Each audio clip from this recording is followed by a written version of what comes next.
In the middle of the night, bounty hunter Hub arrives at a motel and looks at a wanted poster for Jeb. After gearing up, Hub bangs on the door and says he's a bail enforcement bondsman, so Jeb must come out with his hands up. The TV and lights are turned off in the room, but Jeb just tells him to go away. Refusing to give up, Hub takes the grate off the air vent and using a hook, he drops a wasp nest into the room. Soon Jeb comes out to escape from the wasps and Hub catches him with the hook. However, he discovers this isn't Jeb, it's Billy Earl, who sent a fake tip to make Hub come to the motel. Suddenly Billy's brother Clyde Earl shoots Hub in the back, knocking him down. Then Clyde slits Hub's throat to kill him. In the morning, a very dead Hub wakes up in a space between walls and freaks out.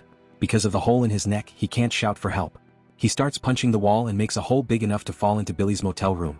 When he looks in the mirror, Hub is shocked to see the state of his neck, which proves he shouldn't be alive now. He also has a claw-like bruise on his arm. At that moment he hears a voice outside and notices his guns are gone. Tater enters the room and screams when he sees Hub, who punches him and hits him with the door to then tackle him, stealing his gun in the process. When he lights a cigarette, smoke comes out of the hole in his neck. Tater admits he was hired by the Earl brothers to burn the place down for the insurance and they stole Hub's truck. He also swears Hub was dead last night. A furious Hub cuffs Tater and throws him in the trunk of his car, asking him to tell the Earl brothers he's coming for them. Then Hub takes some tape from the car and puts it around his neck before leaving. After driving for a while, he stops to wait for a train to pass and checks on his wound, noticing that it's slowly closing up. Eventually he reaches his home and rushes to the bathroom to check his scar again, only to see that his neck is completely healed. After washing up he checks on his mother Kitty and is upset to find her hanging out with Pastor Ron, who banned Kitty from his church. He's willing to let her return if Hub promises to stop arresting wanted people during Sunday services, but Hub responds with rudeness and Ron leaves. Hub asks Kitty why Billy is out of prison and she informs him Lucky bailed him out. Realizing Lucky wants him dead, Hub modifies some arrest documents to make it look like Lucky is a wanted man. His answering machine keeps getting calls from a company named Pot O Gold, so he disconnects his phone, only for all his burner cell phones to start getting the same calls instead. Afterward he goes to the local bar. When he sees Lucky he follows him backstage and tries to confront him, but he's interrupted by his son Cade and his ex Marianne, who is currently dating Lucky. Hub tells them he has a warrant on Lucky, but Marianne doesn't believe him and rushes to her dressing room. After telling Lucky that he wants his truck back, Hub follows Marianne and tries to explain that Lucky hired men to kill him. However, since he doesn't have any scars, Marianne doesn't believe this either. Their conversation is interrupted when Cade comes in saying someone named Goldpot keeps calling the club with an urgent message, but Hub ignores it. Before he leaves, Marianne asks him to sign a form so she can take Cade to another state for an audition and Hub only says he'll think about it. Then Hub tries looking for Lucky but he's already gone. While driving off, Hub notices the lights flickering in the local church. Ron is at the door and Hub is shocked to see his eyes glowing like pits of darkness. As he drives away, Ron follows him. Eventually Hub makes it to a cabin in the woods and sees Lucky's car outside. The third Earl brother called Tiny is nearby relieving himself. Hub checks on Tater and confirms that Lucky hired the Earls, so he approaches Tony with his gun out. Tiny is shocked to see Hub alive and confirms his theory. Lucky isn't here, Tiny brought the car as bait, and his brothers are inside. Next Hub takes Tiny into the cabin and kicks him through the door before shooting Billy's fingers off. He tells the brothers to text Lucky and ask him for more money for killing Hub as a way to set a trap. While they wait for Lucky, the lights in the cabin start flickering and Clyde looks out the window to see Ron coming. Hub sends him out, telling him to get rid of the pastor. As the light flickering gets worse, Clyde tells Ron to leave only to end up screaming instead. When Hub peers through a crack in the door, he sees Clyde being thrown across the room and getting stuck on a wall. Clyde's body starts twisting into unnatural shapes while Billy levitates on his chair. Suddenly Billy is thrown at the door, which crushes his skull. Hub takes another peek and a demonic Ron looks back at him. A terrified Hub opens fire through the door until he is out of bullets, but the doorknob won't stop shaking. Then Hub escapes through the back door and crosses the forest until he reaches the road, where he takes a cab back to town. When Hub gets home, he finds Kitty chatting with Midge, who is here about his orientation for Pot O Gold. He tries to turn her down, but Midge gets his attention when she says that he died and went to hell. Pot O Gold has brought him back, but it's only temporary, and Midge is like his parole officer. He's been resurrected to do more bounty hunting, but instead of criminals now he has to hunt demons. A flashback shows that last night Ron had been perfectly normal and even used holy water to tidy his hair. When the power went out, he checked the fuse box and turned it back on. Suddenly something flickered on a mirror and sparks appeared on the altar candles. Suddenly a poster with his face started burning and a demon's face appeared on a mirror. Ron grabbed a cross and started reciting the Bible while throwing holy water at all his mirrors, causing them to break.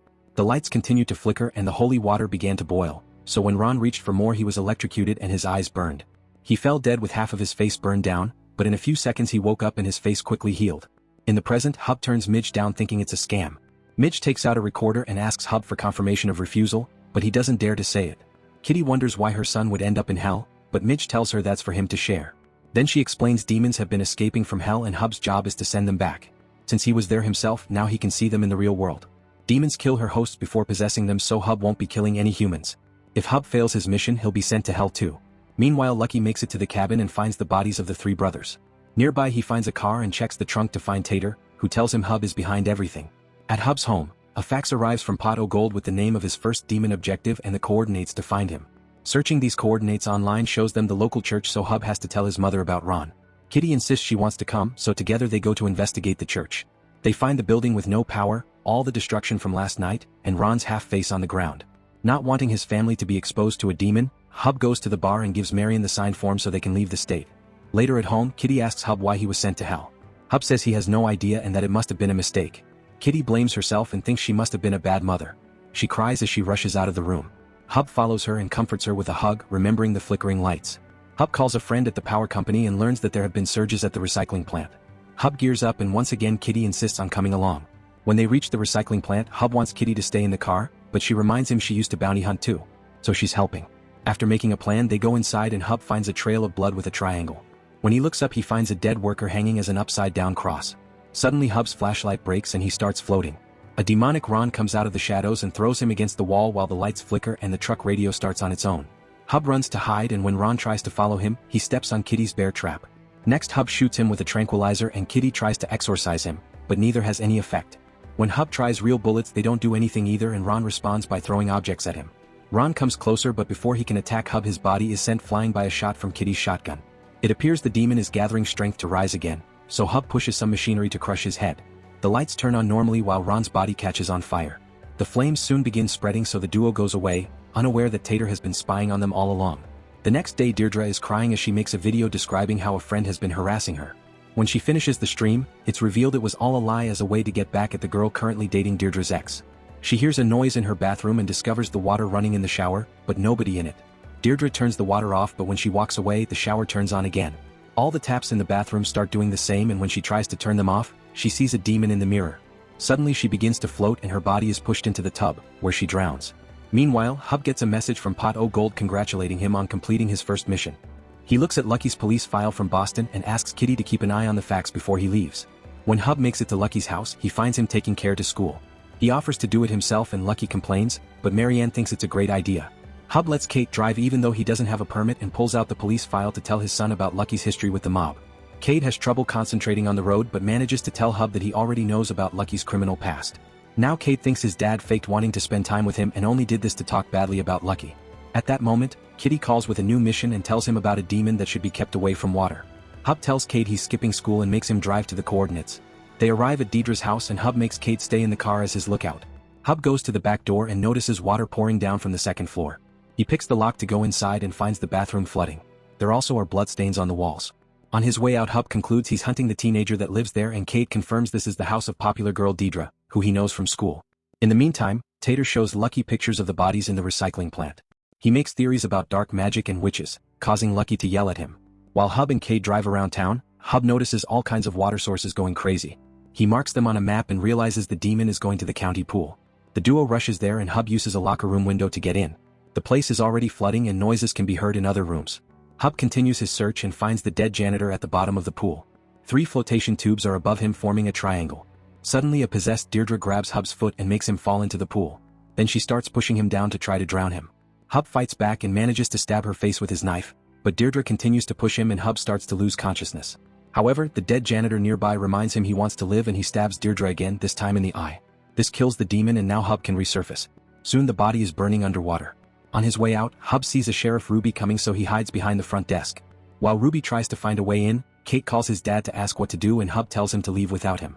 Then Hub uses the desk phone to call 911 and tells them about a drunk teenager driving around, giving them the description of his own truck. Ruby is informed of this and leaves to chase after Kate. Now Hub can get the surveillance system's hard drive to hide the evidence that he was there. Meanwhile, Lucky shows up at Kitty's house and she receives him with her shotgun. Lucky says he's only trying to protect his family and drops a file before leaving. When Kitty opens it, she finds pictures of what happened at the recycling plant. Later, Marianne frees Kate from police custody. When Hub arrives, Marianne yells at him and a huge argument ensues. It turns out Cade will start a music career with support from his mother, and Hub is angry because he wasn't supposed to start until he was 18. Marianne and Cade think he's just jealous because his own career failed and they leave while thinking lowly of him. When Hub gets home, he thinks about what happened a month ago. In the forest near his house, he dug a hole and buried the body of a woman named Cheryl. Sometime later, Deputy Briggs takes money from a food truck owner, threatening to arrest him for stealing this truck if he complains to his superiors. When Briggs gets in his car, he notices a demon in his rearview mirror, but it's gone when he turns around. Suddenly something grabs him and a steam of dirt enters his mouth to choke him. His hands are forced to move violently and he self-deletes. Then he wakes up possessed. At home, Hub watches an old tape of him and Marianne performing at the bar. He looks out the window. He imagines Cheryl is there staring at him. Kitty gets a gun ready by grinding off the serial number. She also reveals she has some illegal crystals in her safe. At that moment a fax arrives informing Hub about an earth demon. When he asks Kitty if she wants to come, he realizes she's left. Hub follows the coordinates and finds an abandoned police car. When he asks the food truck owner, he learns the car belongs to Briggs, who walked off an hour ago. In the meantime, Kate is having second thoughts about performing. Marianne blames it on Hub and Lucky tries to tell her that her ex isn't a good person, but Marianne doesn't like when her men insult each other. He wants to show her the pictures, but they're interrupted when an employee says Lucky's car is on fire. Everyone in the bar runs out to stop the fire, which was caused by Kitty. While they're distracted, she sneaks into Lucky's office and hides the gun in the crystal bag. At that moment she gets a call from Hub, who tells her about the blood in Briggs' car. He's already called the police station and they track Briggs's radio, so he'll be going after him. After hanging up, Kitty bumps into Marianne, who knows that putting smoke in a car to simulate fire is a family trick. Kitty asks her to talk to Hub for the details, which Marianne accepts. After Kitty leaves through the back door, Marianne tracks Hub's phone and follows him to a hardware store. She starts yelling at him and tells him about Kitty's trick, but they're interrupted by a weird noise. Hub makes her leave, but on her way out Marianne notices a trail of dirt that takes her to a big mound. When she looks behind it she's horrified to discover a body. Hub immediately stops her from screaming while noticing there's a security camera. He tries to bring Marianne out, but in another quarter they find Briggs pouring dirt on the floor. Seeing the uniform, Marianne asks for help and reveals their location. Briggs turns around looking like a demon, but Marianne only sees a normal face. Hub opens fire and Marianne moves away when Briggs starts walking on the walls. The cop tackles Hub and they fight on the floor, so Marianne grabs a pickaxe and stabs Briggs in the back. As soon as the demon turns around, Hub shoots him in the head. While the body starts burning on its own, the duo runs out of the store. Later at home Marianne washes off the blood while Hub realizes that Briggs had been making a triangle out of dirt. All the triangles so far had sacrifices in the middle, so he calls Midge to pass on this information. Midge freaks out because he secretly got her number and tells him not to call again since that's her family home. Afterward Hub explains everything to Marianne, who doesn't understand why he went to hell. She also realizes Lucky did kill him and laughs because it means he didn't change like he promised. Hub asks her to leave the state with Cade so they can be safe and says that when everything is over, he'd like to fix all his mistakes. Marianne surprises him with a hug before they're interrupted by a call from Kitty. The duo goes to the bar and watches Lucky getting arrested, thanks to Kitty's planned evidence. Marianne talks to him, but he still claims he didn't hire the Earls, using what Kitty told her. Marianne informs Lucky that if he tries to get Hub's family in trouble with the pictures, then the cops will think Lucky was part of the crime too because the shotgun that Kitty planted is the one that killed Ron. Later Marianne and Hub have to tell Kay that they won't bail Lucky out. Hub gives his son his blessing for his career and they hug. After saying goodbye to his family, Hub joins Kitty, who is learning from Ruby that Gribbs died in a store fire. Ruby wants to know why Hub had been looking for Gribbs and he says he just found his abandoned car.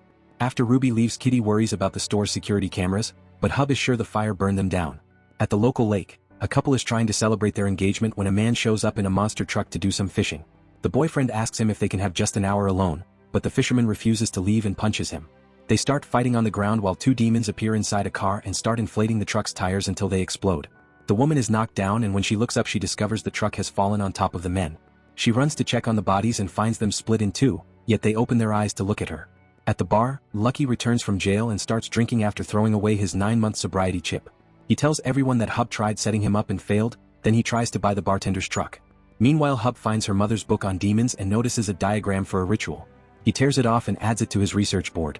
Combining it with the locations of the triangle so far proves that the demons are trying to form a pentagram. So far the demons have used spirit, earth and water, so only fire and air are left.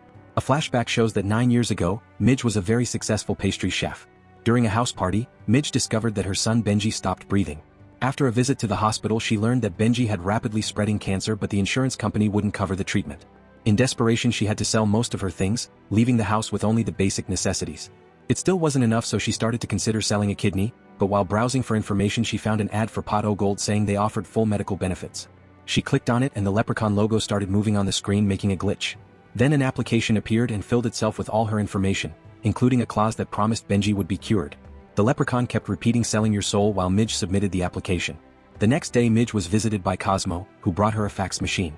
He told her that if people asked how Benji got better she should never mention Pot O Gold. Her new job was to recruit new souls for the company and she had a quota to fill, of which a third would be credited to him as her supervisor. The new souls would bring credits for her, which meant this was a pyramid scheme. Midge was hesitant, but when Cosmo reminded her of Benji's incoming early death, she signed the contract. He also needed her thumbprint and the ink box pricked her thumb to make her use blood. Afterward Midge started to see images from hell in her mirrors and Cosmo's true form, which was an old man. A claw-like bruise appeared on her arm and Cosmo showed her he had the same thing. In the present Midge is happily baking with a very healthy Benji. The doorbell app tells her that Hub is at her door so she grabs her gun before meeting him. Hub reveals that he did research and knows about her story, so Midge explains that when she tried to quit pot o' gold Benji's cancer came back. Hub shows his sympathies but still tries to show her his theory about the demons. Midge doesn't care for anything other than her son's safety and threatens to shoot if he doesn't leave. Hub drops the folder before driving away. During the trip he calls Kitty and learns the air demon is on the loose. He also notices that Marianne is tracking his phone and likes to think she misses him. Moments later Hub arrives at the lake and finds the abandoned vehicles plus the blood where the bodies used to be. Since there's nobody around he decides to head east because that's where the air corner is on the pentagram. In the evening Hub is watching a bridge and sees the two possessed men carrying the woman. He opens fire and hits one of the men, but the other uses the lady as a shield. Hub continues to shoot at the first man who is currently climbing the bridge. Suddenly a truck appears behind him and hits his car, causing it to flip over. When Hub finally wakes up he tries to reach his fallen gun, only for Lucky to step on his hand before kicking his head. The next day Kitty finds her son's car but not a person in sight. She spies on the police radio and hears about a murder so she rushes to the scene of the crime, but it's only the dead woman from the lake. Ruby sees her and thinks it's weird Kitty is so far from town this early in the morning while wearing a vest. When Hub wakes up, he finds himself in his underwear and handcuffed to a bench in his own home cell. He hears his phone ringing and the answering machine picks up a message from Midge, who has looked at the file and admits he's right. Lucky is there too and starts ranting about what a loser Hub is, not understanding how a guy like him could get Marion. He steps on Hub's hand and hits his fingers with a hammer before turning to the camera. It turns out he's recording this for Marianne. He admits he hired the Earls to kill Hub, but he also claims that Hub tried to kill him first. When Hub says he's lying, Lucky asks him to share what happened to Cheryl. Hub refuses so Lucky keeps breaking his fingers with the hammer. A flashback shows that a month ago, Hub visited Lucky at the bar and tried to convince him to leave Marianne because nobody ever truly left the criminal life. Lucky insisted he was clean but Hub went on a rant, threatening to kill Lucky by framing him as a rat to his old gang. Then Hub punched Lucky and Tiny had to kick him out while Lucky told him he crossed a line. Outside, Tiny kicked Hub a couple of times and asked him to run. Later that night Hub was waiting in his car for Tiny to leave while drinking a lot. With a gun in hand he entered the bar and saw a shadow with Lucky's hat, so he immediately shot it. However when he took a closer look he discovered he shot Cheryl. Hub tried to stop the bleeding but Cheryl still died under his hands. Lucky was in the office upstairs and saw Hub's car driving away at great speed. He rushed to the other room and found the hat, a freshly mopped floor and tons of cellophane. In the present Lucky insists Hub has to confess, but Hub only gives him the finger and Lucky answers with his hammer again.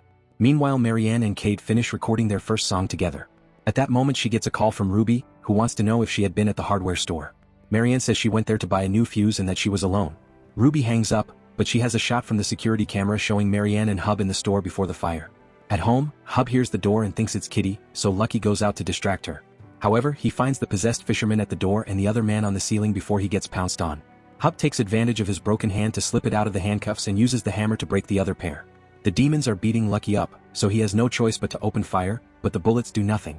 Lucky tries hiding under a car, but the fisherman drags him out and throws him against a cabinet. Hub sees all this and rushes to grab a gun only to find the other demon on the ceiling behind him. He brings him down with a shot and the fisherman hears it so he drops Lucky to go after him. When Hub lands a shot on the first demon's head, he finally kills it and the body lights on fire.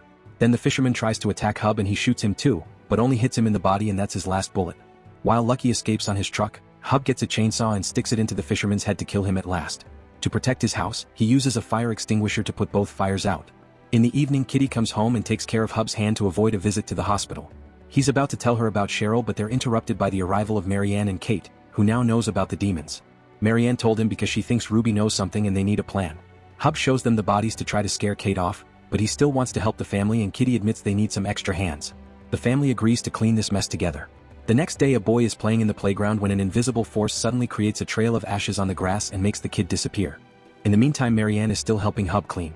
Kitty and Cade left with the bodies, which will be cremated at the funeral home. Hub knows the employees won't call the cops because Kitty has information about the funeral home's criminal activities. Suddenly they hear a ringtone and discover Lucky left his phone behind. Marianne knows the password and unlocks it, but Hub tells her that Lucky recorded his torture so she drops it. When she leaves the room, Hub destroys the phone with a hammer. After Kitty and Cade come home, the fax drops the information on the latest demon. It can manipulate fire just like Hub predicted. Following the graphic he's been making on the map, he deduces the final sacrifice will happen at the new housing development. The family wonders what will happen to Hub when he kills the last demon and Kitty makes them pray. At that moment Midge arrives and shows them the results of her research. If the demons complete the ritual, they will summon one of the shackled 7 former angels that joined Lucifer's rebellion against God. The family organizes an evacuation plan for the housing development. In a church, Lucky tries talking to God about what he saw while Tater points out he was right about the black magic. Lucky concludes that God gave him his bad temper to prepare him to fight Hub as a holy warrior and asks for a sign. Tater's phone begins ringing and he explains the police keeps trying to make him talk about the Earls, but he swears he isn't a rat. However, Lucky sees this as the sign. Midge and Hub's family dress as firemen and go around the housing development telling people they need to evacuate because there's a house leak. Midge uses a mirror to see people's real forms and confirm they aren't possessed. One of the neighbors refuses to leave without his doll collection and opens fire, so the group runs to hide. They don't want to save this creepy guy, but they have no choice, otherwise the demon will use him for the ritual. Hub sneaks into the house and waits for the man to check on his dolls to catch him by surprise. He knocks him out with a taser and drags him out of the house. Then Midge goes in to clear the house and finds the boy from the playground. He only stares awkwardly at her, so she uses her mirror and confirms he's the demon. She takes her gun but can't bring herself to shoot a child. Suddenly fire lines appear on the ground and the house collapses into a sinkhole. Since this kills Midge, the ritual is now complete. That night Hub thanks his family for helping and they share a hug. While waiting for the end to come, they all play some music together. Afterward Marianne kisses Hub and they end up getting naughty. At that police station, Lucky gets Ruby to promise she won't touch Marianne and in exchange he gives her the pictures of the recycling plant. Moments later Hub receives a fax telling him to hunt down a demon called Lilith. The coordinates match his backyard so he rushes to Cheryl's grave and finds it empty. A flashback reveals that in the middle of the night, a possessed Cheryl rose from the grave. Moving extremely fast, she looked through the window and saw Hub getting busy with Marianne. At that moment she heard a truck nearby, so she released her wings and flew off to land on top of the vehicle. In the present, Hub wakes up after having slept in the forest. When Marianne comes looking for him, he has no choice but to tell her the truth about Cheryl. Then the family gathers to yell at him, but he reminds them they can discuss this later because the priority should be the demon.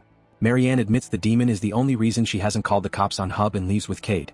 Moments later Hub is trying to cut some wood and notices the wind shaking the forest, so he thinks someone is here for him. At that moment Cosmo arrives in his van and drops Midge, who looks perfectly fine. She explains she's been sent back to help him finish the job, which will be the last one for both of them. It's also their only chance to save their families because Armageddon is coming. Midge tells him about Lilith, who used to be an angel. Since she was God's favorite, other angels were jealous and tricked her into joining the rebellion so she would be sent to hell. Lilith is known for her amazing voice and as she's very attracted to music, she also has mind control powers.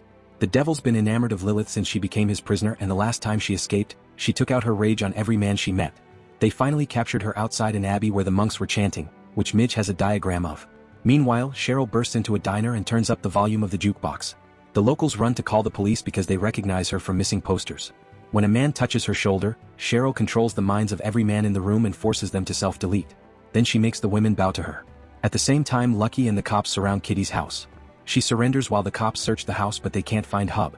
There isn't blood anywhere and the cops start to doubt Lucky's story, so he points at Hub's demon board as proof. Soon the cops also arrest Marianne and Lucky tells Kate he did it to protect him. But Kate swears he won't testify against his parents, which means nobody will believe Lucky's demon story. Kitty and Marianne try to tell Ruby that Hub is saving the world, but they aren't taken seriously.